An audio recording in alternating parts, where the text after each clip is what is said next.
Hey guys, this is a bonus module in the course on church planting, and this is how to raise your first $50,000 for a church plant. My background, in addition to being a pastor and a church planter and church planter coach, in the last 6 or 7 years, I've actually been investment banking. I know that sounds ridiculous. There's so many similarities, and there's so much crossover about coaching a church planter or church and working with a corporation, get them ready to raise money or to be sold. There are so many similarities. And so in my finance world, I work with companies and get them ready to raise money. And we go through a deck. I see pitch decks all the time. I know exactly what to look for. I know exactly what works. I know exactly what doesn't work. I know how to do that in the corporate world. And again, even before I did it in the corporate world, I did it in the church world.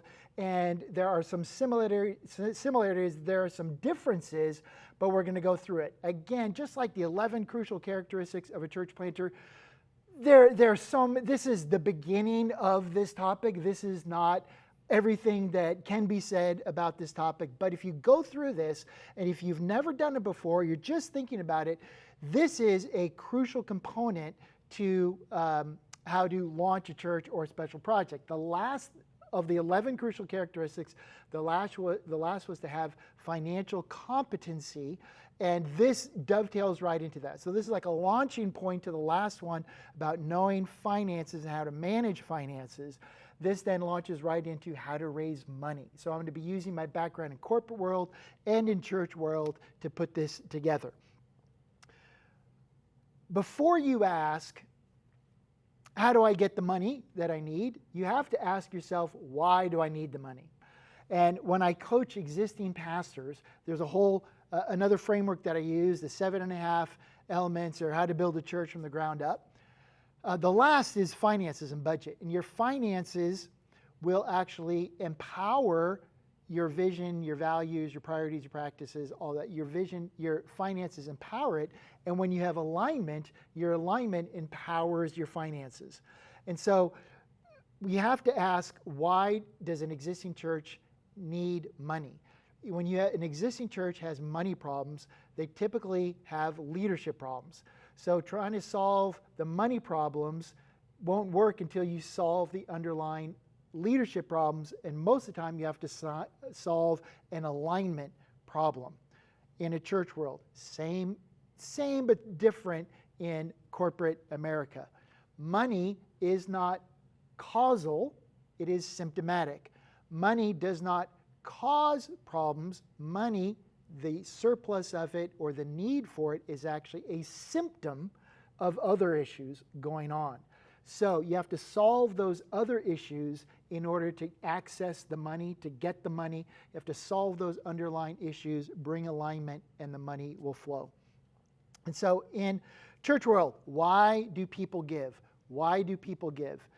They give because it is an act of discipleship in the church. They give because they're supposed to. And that's great, because one of the main things that Jesus ever taught on was love God, not money. I think the most powerful thing that Jesus ever said about money, he said a lot about money. The most powerful thing Jesus ever said about money was love the Lord your God with all your heart, your soul, and your mind. That was the big, rock falling into a lake. Everything else is a ripple effect. And the first ripple out of love God first, the first ripple out of that is you cannot love God and money at the same time. And then all of those other lessons that he taught about money. And you see the fact that the early church was not attached to their stuff. They were on mission, and their stuff, their resources, was a tool towards mission. So, people will give because they are discipled. People will give to sometimes just, they kind of selfish, but I'm not ripping on this. I think Jesus set this up. He says, give and it'll be given to you. Squash, pour down, pour into your lap. That's okay to grease the wheels of reaping and sowing. People will give. Not a bad reason, a biblical reason. People will give to issues that they care about. People will give to nonprofits, whether it's the church or some other issue that they care about. They will give to it financially. One of the ways, actually, flip that to make great leaders is to make great givers, because Jesus said, where your heart is, where your money is, your heart will be also. So have people give money to what they care about, their heart will follow that.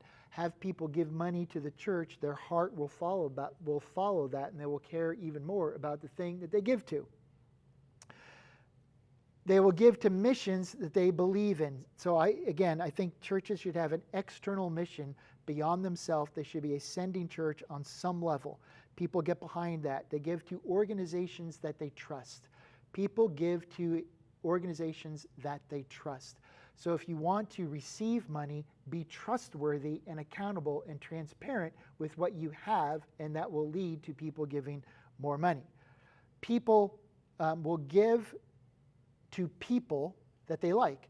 People sometimes, like in business, we call this the friend and family round. So this is the very, very earliest round. The founder will put their own money in, probably, or certainly their own sweat equity, and then there's the friends and family round, which is go get $50,000 or $100,000 from your parents, from your friends and your family. They're only going to give because they like you. They don't even understand your vision. They don't understand why you're doing what you're doing. They just like you. So they're going to give you money. In the same way, when you're raising money in a church or for a church plant, go to people, go to your friends and family who will give you money regardless of what you do. They just like you, so they will give to you. So people give to people that they like, that they're connected to. So a great way to foster that is through regular feedback, and that's why a lot of missionaries have biweekly or bi-monthly, once a month or every 2 weeks newsletter to stay connected to people, so people understand the vision and people continue to be engaged emotionally with it. People will give money to winners. I'm not saying they should, but they do. People will give money to other people or other organizations they think are making a difference. And so even when we have, hey, let's have somebody come up on a Sunday morning and talk about children's ministry, we need more children's ministry. I say, don't appear hungry.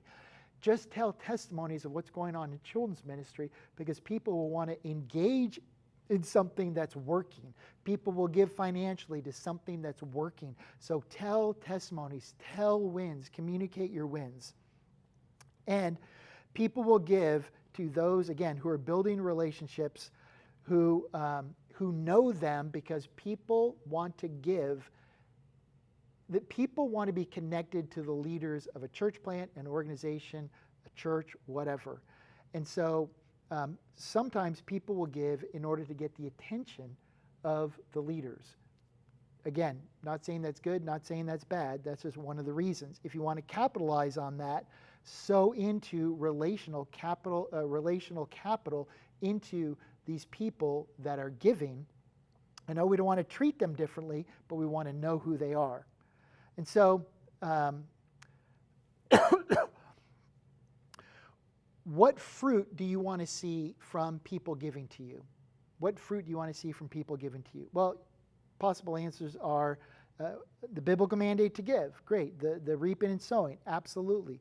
A specific issue, like we want them to give to widows and orphans and children. And yeah, I get it. Like, so some biblical cause or some biblical mandate is one of the reasons why people will give and what they want to see out of their giving.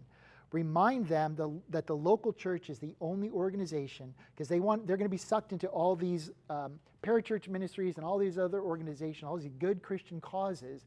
Remind them that the local church is the ultimate cause. The local church is the hope of the world. And you have to be dialed into why the local church matters as much, if not more, than all the Christian causes that is calling for their time, attention, their talents, and their treasures.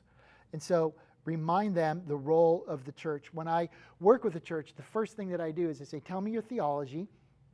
And specifically in that, I want to know your ecclesiology, the mission of God, and maybe your eschatology, your end times. I go, well, why is that? I want the pastor to tell me, not for my sake, for theirs, what is God's mission on earth?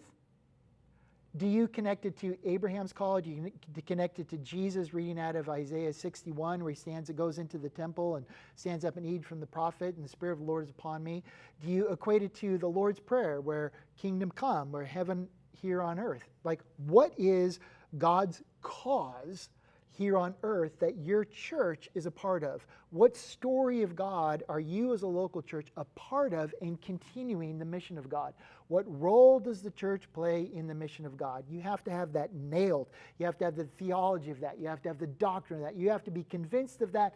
You have to be really excited about that when you wake up in the morning. You know exactly that's why I am getting up in the morning and doing this hard thing, because what we're doing, this church is part of the mission of God, a continuation of what God has already done in history. And we have to have vision for the future, which I'll get to.